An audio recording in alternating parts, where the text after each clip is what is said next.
சேத்தியாத்தோப்பு அருகே வளையமாதேவி பகுதியில் என்ஆர்சி பாதுகாப்பு படை வீரர் சீனிவாசன் என்பவரை தாக்கிய சம்பவத்தில் பாதிக்கப்பட்ட நபரை பாஜக மாவட்ட தலைவர் நேரில் சந்தித்து ஆறுதல் தெரிவித்தார்.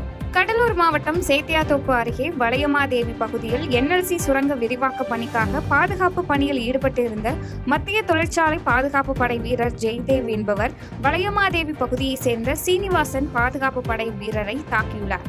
இதுகுறித்து போலீசார் விசாரணை செய்து வந்த நிலையில் இன்று கடலூர் மேற்கு மாவட்ட பாஜக சார்பில் மாவட்ட தலைவர் முன்னாள் எம்எல்ஏ தமிழழகன், பட்டியல் அணி மாநில துணைத் தலைவர் வெற்றிவேல், பட்டியல் அணி மாநில செயற்குழு உறுப்பினர் சத்யா, கொளஞ்சி ஒன்றிய தலைவர் முருகன் உள்ளிட்ட கட்சியினர் பாதிக்கப்பட்ட நபரை நேரில் அவரது இல்லத்தில் சந்தித்து ஆறுதல் கூறி தொடர்ந்து சேத்தியாத்தோப்பு காவல் நிலையத்தில் இது குறித்து கேட்டறிந்து வழக்கு பதிவு கோப்பை பெற்றனர்.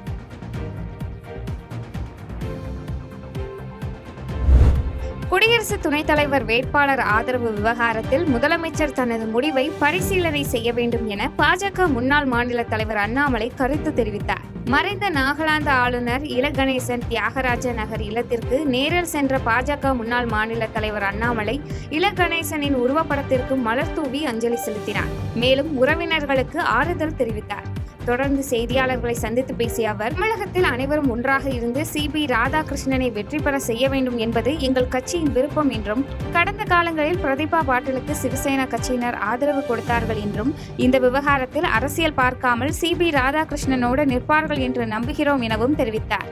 மேலும் பேசிய அவர், முதலமைச்சர் இந்திய கூட்டணி வேட்பாளருக்கு ஆதரவு தெரிவித்துள்ளார் எனவும், கருத்தை மறுபரிசீலனை செய்ய முதலமைச்சருக்கு இன்னும் நேரம் இருக்கிறது என்றும், சிபி ராதாகிருஷ்ணனுக்கு தமிழகத்திலிருந்து ஒருமித்த ஆதரவு கிடைக்கும் என்ற நம்பிக்கை உள்ளது எனவும் தெரிவித்தார். முதலமைச்சர் அவர்களுக்கு நேரம் இருக்கிறது தன்னுடைய கருத்தை மறுபரிசீலனை செய்வதற்கு. நிச்சயமாக அண்ணன் சிபி ராதாகிருஷ்ணன் அவர்களுக்கு தமிழகத்திலிருந்து ஏகமனதாக ஒருமித்த ஆதரவு கிடைக்கும் என்கின்ற நம்பிக்கை எங்களுக்கு. பிஜேபி அரசு 30,000 வாக்கு வித்தியாசத்தில் தேர்ந்தெடுக்கப்படுகிறார்கள் என்றும், யாருக்கு வாக்களிக்க வேண்டும் என்று பிஜேபி அரசே முடிவு செய்கிறது என காங்கிரசின் முன்னாள் மாநில தலைவர் தங்கபாலு தெரிவித்தார். கோவை பொள்ளாச்சியில் காங்கிரஸ் கட்சியின் சார்பில் ராஜீவ்காந்தி பிறந்தநாள் நிகழ்ச்சி தெற்கு மாவட்ட தலைவர் MK பகவதி தலைமையில் நடைபெற்றது. இதனைத் தொடர்ந்து செய்தியாளர்களை சந்தித்து பேசிய காங்கிரஸ் கட்சியின் முன்னாள் மாநில தலைவர் தங்கபாலு, இந்தியா கூட்டணியின் தலைவர் தமிழ்நாடு முதலமைச்சர் ஸ்டாலின் தலைமையில் இந்தியா கூட்டணி மிக சிறப்பாக செயல்பட்டு வருவதாகவும், காங்கிரஸ் ஆட்சி காலத்தில் மக்களுக்காக செயல்படுத்தி வந்த பல்வேறு திட்டங்கள் மத்திய ஆளும் பாஜக அரசால் நிறுத்தப்பட்டு இருப்பதாகவும் தெரிவித்தார். மேலும் பேசிய அவர், பொதுத்துறை நிறுவனங்கள் மத்திய அரசு பெரும் பணக்காரர்களுக்கு தாரை வார்க்கப்படுகிறது என்றும், இந்தியாவில் ஜனநாயகம் தலைக்க வேண்டும் என்றும், சுதந்திரம் நிலைக்க வேண்டும் என்றும், மதசார்பற்ற கொள்கையில் காப்பாற்றப்பட வேண்டும் என்றும் தெரிவித்தார். தொடர்ந்து ஒரு சட்டமன்ற தொகுதியில் 1,20,000 பேர் புதிதாக வருகிறார்கள் என்றும், பிஜேபி அரசு 30,000 வாக்கு வித்தியாசத்தில் தேர்ந்தெடுக்கப்படுகிறார்கள் என்றும், யாருக்கு வாக்களிக்க வேண்டும் என்று பிஜேபி அரசை முடிவு செய்கிறது எனவும் குற்றம் சாட்டினார். இந்தியா கூட்டணி தலைவர் மாண்புமிகு முதலமைச்சர் ஸ்டாலின் அவர்கள் தலைமையில் இங்கே இந்தியா கூட்டணி மிக சிறப்பாக செயல்பட்டு வருகிறது. மக்களுக்காக செயல்படுத்தி வந்த பல்வேறு திட்டங்கள் நிறுத்தப்பட்டிருக்கிறது. பொதுத்துறை நிறுவனங்கள் 2-3 பணக்காரர்களுக்கு தாரை வார்க்கப்படுகிறது. இவைகள் ஒன்று. இரண்டாவது, காங்கிரஸ் வழங்கிய பல்வேறு நலத்திட்டங்கள் இப்பொழுது நிறுத்தப்பட்டிருக்கிறது. இந்தியாவில் ஜனநாயகம் தலைக்க வேண்டும், சுதந்திரம் நிலைக்க வேண்டும், மதசார்பற்ற கொள்கைகள் காப்பாற்றப்பட வேண்டும், மக்களுக்கான ஆட்சி வேண்டும் என்பது எங்கள் கொள்கை. மக்களால் தேர்ந்தெடுக்கப்பட்ட மாநில அரசுகளை ஒன்றிய அரசும் தேர்தல் ஆணையமும் அச்சுறுத்தி வருவதாக திமுக நாடாளுமன்ற குழு தலைவர் கனிமொழி தெரிவித்தார். சென்னை விமான நிலையத்தில் செய்தியாளர்களை திமுக நாடாளுமன்ற குழு தலைவர் கனிமொழி சந்தித்து பேசினார்.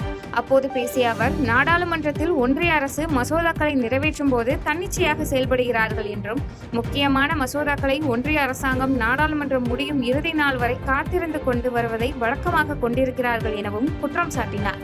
மேலும் பேசிய அவர், எதிர்க்கட்சிகள் மசோதா தொடர்பாக படிப்பதற்கு கூட நேரமோ அவகாசமோ கொடுப்பதில்லை என்றும், கருத்துக்கள் சொல்வதற்கும் எதிர்க்கட்சிகளுக்கு அவகாசம் கொடுப்பதில்லை எனவும் தெரிவித்தார். தொடர்ந்து பேசிய அவர், ஒவ்வொரு நாட்களும் நாடாளுமன்றத்தில் இது குறித்து போராட்டம் நடத்தி வருகிறோம் என்றும், நாடாளுமன்றம் முடியக்கூடிய நிலையில் ஒன்றிய அரசு ஏற்றுக்கொள்ளாத நிலையில்தான் உள்ளது எனவும் தெரிவித்தார். சில முக்கியமான மசோதாக்களை தொடர்ந்து பிஜேபி அரசு, ஒன்றிய அரசாங்கம் தொடர்ந்து இறுதி நாள் வரை காத்திருந்து கொண்டு வருவதை வழக்கமாக கொண்டிருக்கிறார்கள். எதிர்க்கட்சிகளுக்கு அந்த கொண்டு வரப்படக்கூடிய மசோதா அவற்றை படிக்க கூட அவர்கள் நேரமோ அவகாசமோ அதில் மீது கருத்துக்கள் சொல்லுவதற்கோ அவகாசம் இல்லாமல் அதை எதிர்ப்பதற்கோ இல்லைன்னா அமெண்ட்மெண்ட்ஸ் கொண்டு வருவதற்கோ அவகாசம் அளிக்காமல் ஒவ்வொரு முறையும் இதை செய்து கொண்டிருக்கிறார்கள். தொடர்ந்து அவர்கள் இந்த நாட்டின் ஜனநாயகத்தை மக்களால் தேர்ந்தெடுக்கப்பட்டிருக்கக்கூடிய ஆட்சிகளை அச்சுறுத்துவதற்காகவே பல மசோதாக்களை நாடாளுமன்றத்திலே நிறைவேற்ற துடித்துக் கொண்டிருக்கிறார்கள் என்பது மிக தெளிவாக பார்க்கிறது. திருப்பூர் அருகே சட்டவிரோதமாக அமைக்கப்பட்ட காற்றாலை டவர் மின் ஒயர்களில் சிக்கி 10ற்கும் மேற்பட்ட மயில்கள் உயிரிழந்த சம்பவம் தொடர்பாக காவல்துறை வழக்கு பதிவு செய்யவில்லை என சமூக ஆர்வலர்கள் குற்றம் சாட்டியுள்ளனர். திருப்பூர் மாவட்டம் தாராபுரம் அருகே உப்புக்கரை செல்லும் வழியில் உள்ள காற்றாலை மின் உற்பத்தி பகுதியில் அனுமதி இல்லாமல் டவர் லைன் இழுக்கப்பட்டதாக கூறப்படுகிறது. தொடர்ந்து அப்பகுதியில் முறைகேடாக நிறுவப்பட்ட காற்றாலை மின் கம்பிகளில் சிக்கி மயில்கள் 10ற்கும் மேற்பட்டவை உயிரிழந்தன. இதனையடுத்து இறந்த மயில்களை சம்பந்தப்பட்ட அதிகாரிகளுக்கு தெரிவிக்காமல் தனியார் காற்றாலை ஊழியர்கள் ரகசியமாக அடக்கம் செய்ததாக உள்ளூர் மக்கள் குற்றம் சாட்டினர். மேலும் தனியார் காற்றாலை நிறுவனம் மீது உரிய நடவடிக்கை எடுத்து 10ற்கும் மேற்பட்ட மயில்களை கொன்ற சம்பவத்துக்கு எதிராக குற்றவியல் வழக்கு பதிவு செய்ய வேண்டும் என சமூக ஆர்வலர்கள் கோரிக்கை விடுத்துள்ளனர். செய்திகளை உடனுக்குடன் தெரிந்து கொள்ள கீழ்கண்ட கேபிள் மற்றும் டிடிஹெச் நெட்வொர்க்குகளில் எம்நாடு செய்தி தொலைக்காட்சியை காணுங்கள். பாதகம் செய்பவரை கண்டால் நாம் பயம் கொள்ளலாகாது பாப்பா.